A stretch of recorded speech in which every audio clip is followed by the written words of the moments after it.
péché sur la vie de l'homme. Quand il a vu le péché, que va-t-il se passer? Vous voyez, si vous ne suivez pas attentivement, vous ne saurez pas exactement pourquoi c'est nécessaire de se faire baptiser. Vous comprenez? D'entrer dans une nouvelle alliance. C'est parce que l'homme était quelqu'un. Il y a quelque chose qui est venu pour le réduire à un esclave.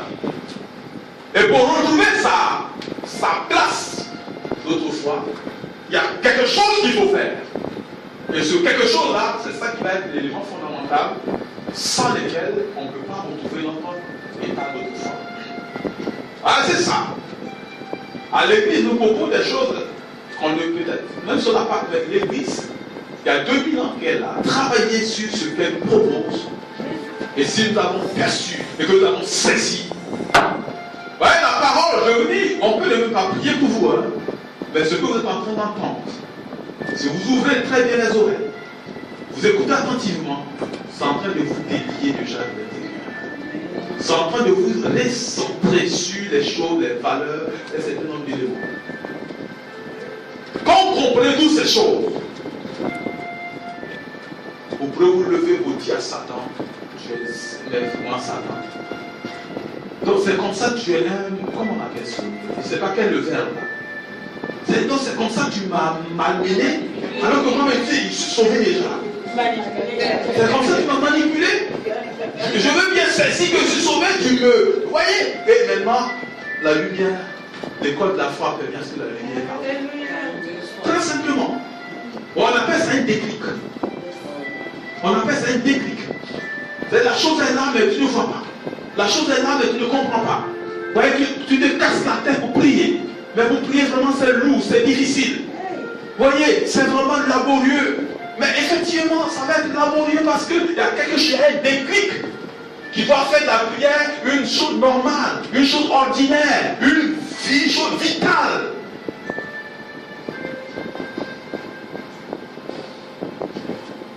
On n'a pas besoin de se caracasser pour prier. La prière fait partie de ta nature. Alléluia.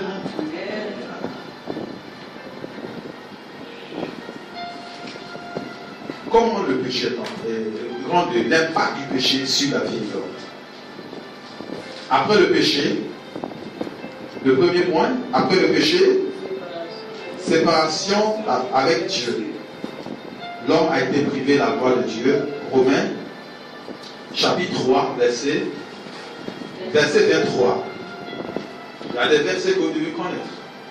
Avant de passer à l'exercice spirituel, il y a ces choses-là qu'on dit, verset, Romains chapitre 3, verset 23, dit quoi? Hein? L'homme a été privé de la gloire de Dieu. L'homme a été privé de la gloire de Dieu. Alléluia. Voilà. Donc, ça dit quand l'homme a péché, il a été donc privé de la gloire de Dieu. De l'autorité de Dieu. Quand vous avez l'autorité, vous avez la gloire. Hein? Le jour qu'on enlève votre autorité, écoutez, tu as été président, tout ça, mais le jour qu'on enlève ton autorité, mon frère, tu es dans le même quartier, on est ensemble. On est ensemble. On fait réunion de quartier ensemble, il n'y a plus de garde de corps, il n'y a plus de... C'est fini. Voyez? Mais quand vous avez été investi, c'est pas vous qui demandez qu'on amène garde de corps. Toutes ces choses, ces éléments sont déjà là. Ça accompagne le titre que tu as. C'est ce qu'on ne sait pas. Donc, un, séparé de Dieu. Deux, en plus. Alléluia. Non seulement tu es privé, mais c'est pas quelqu'un qui a, c'est Dieu même qui a maudit de sa bouche. Amen. Ici, chapitre 3, toujours. Chapitre 3. Alors le Seigneur Dieu, verset 14. Je prends à côté là. Verset 14. Alors le Seigneur Dieu dit au serpent, puisque tu as fait cela, je te maudis. Le serpent était le premier à être maudit. Je te maudis. Seul de tous les animaux, tu devras ramper sur ton ventre et manger la poussière tous les jours de ta vie. Je mettrai l'hostilité entre la femme et toi, entre sa descendance et la tienne. La tienne t'écrasera la tête, tandis que toi tu mordras au talon. Le Seigneur dit ensuite à la femme, je rendrai tes grossesses pénibles. Tu souffriras pour mettre au monde tes enfants. Tu te sentiras attiré par ton mari, mais il dominera sur toi. Même si aujourd'hui il y a tous ces joies-là, ça ne change pas la parole de Dieu. Alléluia. Tu as dit, il dit enfin à l'homme, tu as écouté la suggestion de ta femme et tu as mangé le fruit que je t'avais défendu. Parce que c'est à l'homme que tu as défendu, c'est pas à la femme. Eh bien, par ta faute, le sol est maintenant maudit. Tu auras beaucoup de peine à en tirer ta nourriture pendant toute ta vie. Il produira pour toi épines et chardons. Tu devras manger ce qui pousse dans les champs. Tu gagneras ton pain à la sueur de ton front, jusqu'à ce que tu retournes à la poussière dont tu as été tiré. Car tu es fait de poussière, et tu retourneras à la poussière.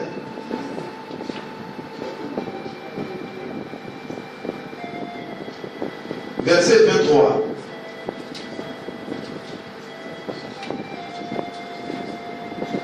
Le Seigneur Dieu envoya donc l'homme au jardin d'Éden. Il renvoya. C'est Dieu renvoya. Le verbe renvoyer. Ça veut dire quoi? Tu travailles quelque part et puis on t'a renvoyé. Ça veut dire que tu dois plus mettre pied là-bas. C'est une autre façon de dire. Il a été chassé. Le Seigneur chassa l'homme du jardin d'Éden pour qu'il aille cultiver le sol dont il avait été tiré. Amen. Que le diable a pris ce degré. Quand tu as fini de parler d'être, le diable a pris. Et il est parti mettre ça dans ses documents. Et le diable va prendre ce que tu as dit là. Même quand Jésus est venu sauver les hommes, il va brouiller les hommes encore pour dire quoi? Il fait parler quoi? Parce que tu as écrit. Je vous assure. Ça a été écrit. Et dans Colossiens chapitre 2, il va dire, en fait, Jésus est venu supprimer la dette qui nous a câblés, qui était rangée dans les documents que le diable utilise pour nous accuser.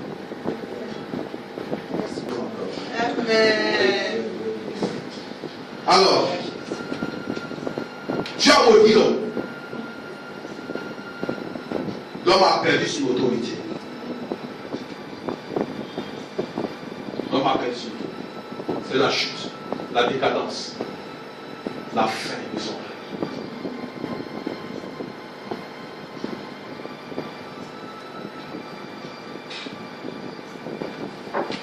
Donc quand l'homme a chuté, il est tombé où?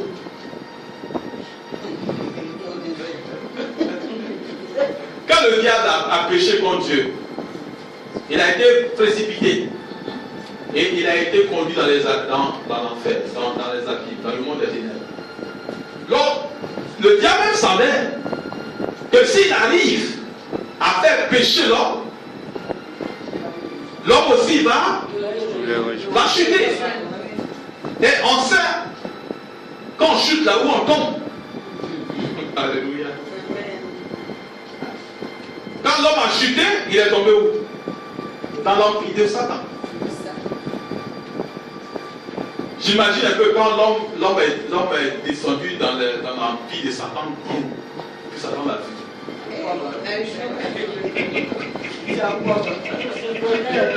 Ah, il a dit enfin mon projet a réussi. Ouais, enfin. Ce gars-là, finalement, voilà. Donc il a appelé l'homme pour dire, viens ici. C'est moi qui vais te gouverner maintenant. Vous voyez? Et après, je vais vous expliquer un peu. Quand le diable a ouvert cette porte démoniaque, qu'est-ce que cela a eu comme répercussion sur la vie de l'homme? Vous voyez, les nuits quand on dort, que se passe-t-il? Qui sait un peu ce qui se passe quand on dort la nuit? Quand tu commences à dormir. Quand tu commences à dormir, ton corps se repose. Amen. Normalement, ton esprit, pendant que le corps se repose, ton esprit devait bien repartir dans le royaume où Dieu est, pour prendre les recommandations. Les recommandations, c'est la volonté de Dieu. Et le matin, quand tu te réveilles, l'âme a pris ces recommandations et anime le corps physique pour pouvoir accomplir la volonté de Dieu sur la terre ici. Voilà un peu le chemin de Dieu. Le chemin de Dieu en constituant l'homme. Mais le diable, quand Dieu était en train de concevoir ce projet, le diable était là ou non? Il était là. Il n'était pas encore jeté. Il n'est encore là. Donc il a su le plan de Dieu. Et qu'est-ce que le diable a fait? Quand l'homme a chuté, désormais quand on dort, au lieu que notre esprit se lève pour aller dans le royaume de Dieu, même si l'homme voulait aller là-bas, la Bible dit que Dieu a mis des chérubins à la porte pour empêcher l'homme d'entrer à nouveau dans le jardin d'Éden. Ah non, vous n'avez pas encore. Ok, je ne dis pas parce que vous allez lire ça pour deux. Chapitre 3. Il a mis des chérubins. Quand il a chassé l'homme, il a mis des chérubins. Maintenant, si l'on ne peut pas, puisque Dieu a mis en place le mécanisme, tu es obligé de dormir chaque jour. Le fait de dormir veut dire que le corps se repose et que l'esprit doit aller dans le monde spirituel. Or, dans le monde spirituel, il y a le monde des ténèbres et il y a le monde de la lumière. Et le monde de la lumière est fermé à cause du péché. Donc, quand tu dors, tu ne peux pas ne pas aller dans le monde spirituel. Et quelle est la porte qui est ouverte?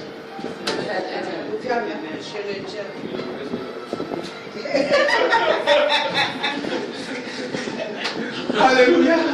Tu as vu au Carrefour, il n'y a même pas de. Ça veut dire qu'il n'y a même plus de Carrefour même. Ça veut dire qu'au moins s'il y avait deux chemins, l'autre est fermé. Mais je dis, quand Dieu m'a donné ces révélations, j'ai compris pourquoi. Ouais, on parle de sorcellerie. Quand tu dors, pour faire la sorcellerie, on fait quoi? Il faut dormir pour aller. Et le seul chemin qui reste, c'est le chemin de Satan. Donc quand on dort net, allez. Il y a deux types. Il y a certains qui sont conscients qui vont dans le monde des ténèbres. Il y a d'autres qui ne sont pas conscients. Mais ça ne veut pas dire que tu vas mal. Quand tu dors, tu es obligé de partir. Quand on dort, l'esprit va dans le monde spirituel. Et si les chérubins sont là pour t'empêcher d'aller de l'autre côté, tu vas de l'autre côté. Ah, mes frères, mais le diable, il n'a pas fait un petit travail. Ce que vous ne savez pas, c'est que de façon naturelle, l'homme est obligé de dormir, et quand tu dors, tu es obligé de partir. Et quand tu vas, c'est bloqué de l'autre côté, donc tu vas toujours là-bas. Et c'est lui qui te donne les ordres pour venir ton âme exécuter ici. On n'est pas méchant pour rien. On n'est pas colérique pour rien. On n'est pas parce que quand ton esprit va, il est fortifié, il est forgé pour venir reconduire les choses ici. Et je commence à comprendre les choses. C'est pourquoi le chrétien, avant de dormir, il faut qu'il prie pour que le sang du Christ le couvre, afin que le sang du Christ, en le couvrant, que la lumière ne puisse pas l'amener dans les ténèbres. Parce que si la lumière est sur toi, là-bas c'est les ténèbres. Tu ne peux pas. Vous voyez, c'est important de connaître les réalités spirituelles. Ne flottez pas dans le monde comme ça.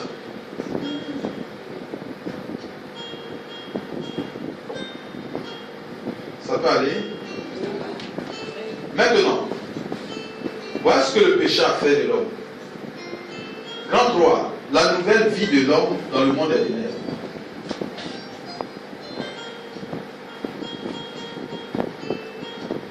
L'homme, après avoir fait malin sur le diable, la nouvelle vie de l'homme dans le monde est ténèbres. Quand je disais l'homme, après avoir fait le malin sur le diable, finalement il s'est retrouvé dans le monde des ténèbres.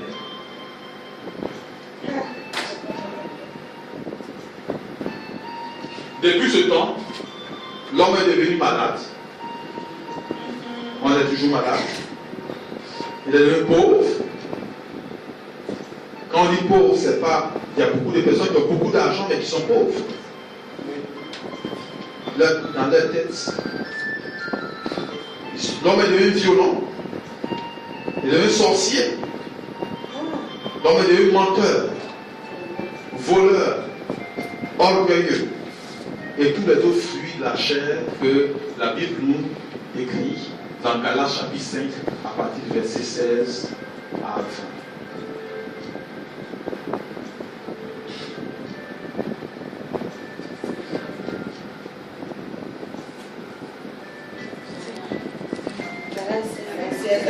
Galates chapitre 5 verset 16 à 20.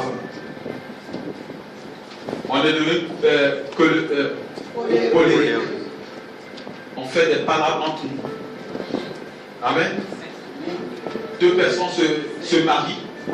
Les autres, on connaît très bien, se marient dans leur bout. Et puis tu les vois un mois après en train de se chicoter.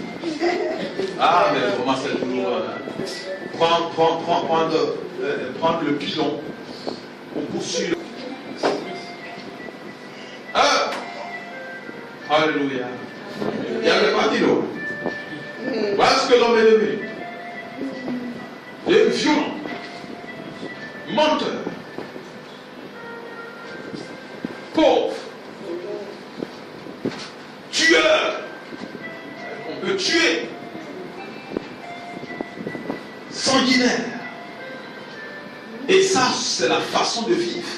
Quand vous voyez les sorciers, un sorcier te décrit un peu comment ils vivent leur expérience là-bas. Ah, alléluia. Vous allez comprendre un peu certaines choses que nous vivons ici.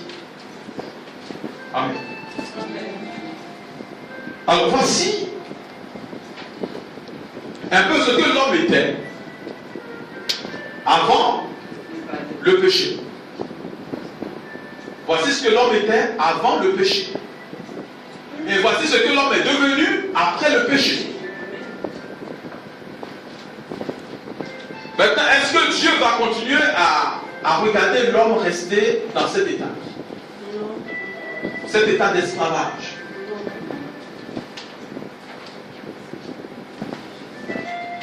Et alors demain, nous allons voir de façon concrète qu'est-ce que Dieu a fait.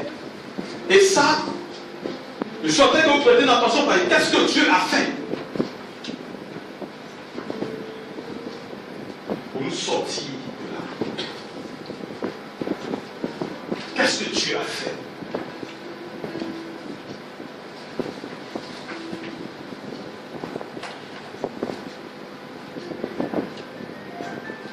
Pour nous sortir de cet état de malade, de pauvreté, de célibat. Les gens veulent se marier, ils peuvent se marier. Et pas que le diable a attrapé leur âme sœur pour cacher le pas. Donc il faut vraiment prier. Il faut gêner. Par contre, d'autres ne gênent pas, ils se marient sur ces notes. Alléluia. Quand le gouvernement actuel est arrivé, ils ont été chassés. Alors, l'autorité a été arrachée. Alléluia. Leur avoir a été gêné. Amen. Même si on a pris pour certains, pour d'autres ça a été gêné. Ça veut dire que cet état ne tu ne peux pas toucher.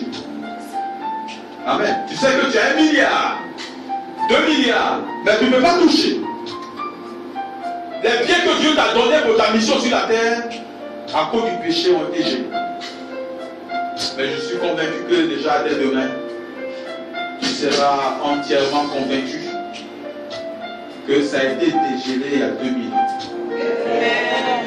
Ça a été dégélé il y a 2000 ans. Et c'est pas si c'est le vrai mot. Mais je vais dire que l'embargo qui était sur tes biens a été enlevé à 2000 ans. Et que si tu prends conscience et que tu reprends ta place, même à l'âge de 100 ans, 70 ans, Abraham a continué à prospérer. Ah, la promesse de Dieu, même si elle tarde, elle s'accomplira certainement. Lève tes mains et dis des paroles à Dieu de ce que tu as entendu ce soir. Tu veux reconsidérer ta place. Tu reconnais qui est-ce que tu es maintenant. Ce que tu es aux yeux de Dieu. Tu es précieux aux yeux de Dieu. Je vais demander au frère pendant le temps de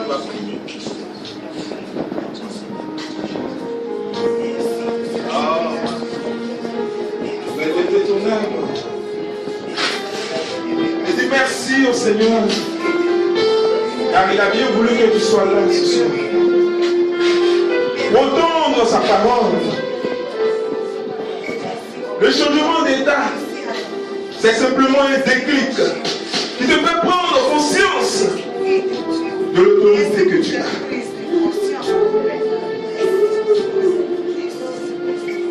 Dans une prière prophétique, tu vas lever la voix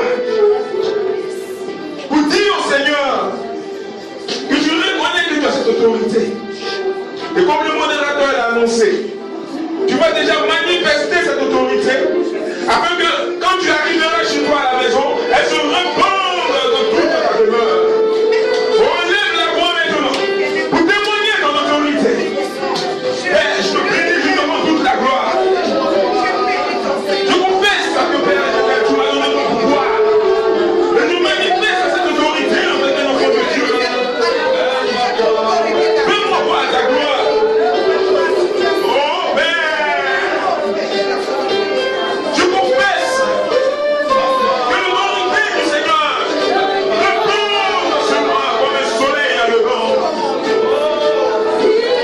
Père, je te confie la vie de tous ces frères et sœurs qui sont venus ce soir, Père, et prie les messages cachés de ta parole. Que le Saint-Esprit les illumine et les éclaire, afin qu'ils découvrent la puissance de l'autorité. Oh Père, je te prie de lever tous les blocages dans leur vie, toutes les semences de l'ennemi qui les empêchent d'entrer en possession de l'autorité que tu leur as donnée depuis le matin. Oh Père, fais-moi voir ta merveilleuse puissance, ton autorité, Père. Confesse ce soir que tu as l'autorité au nom de Jésus. Confesse ce soir que tu as l'autorité au nom de Jésus. Confesse ce soir que tu as l'autorité au nom de Jésus. Confesse ce soir que tu as l'autorité au nom de Jésus.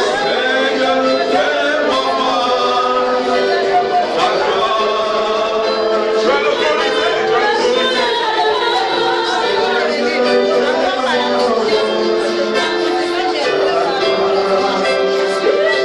Merci Jésus. Merci.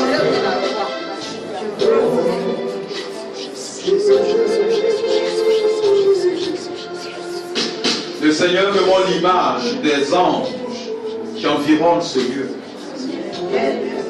Et comme si derrière chaque personne, ici présent, se trouve un ange. Et le Seigneur dit,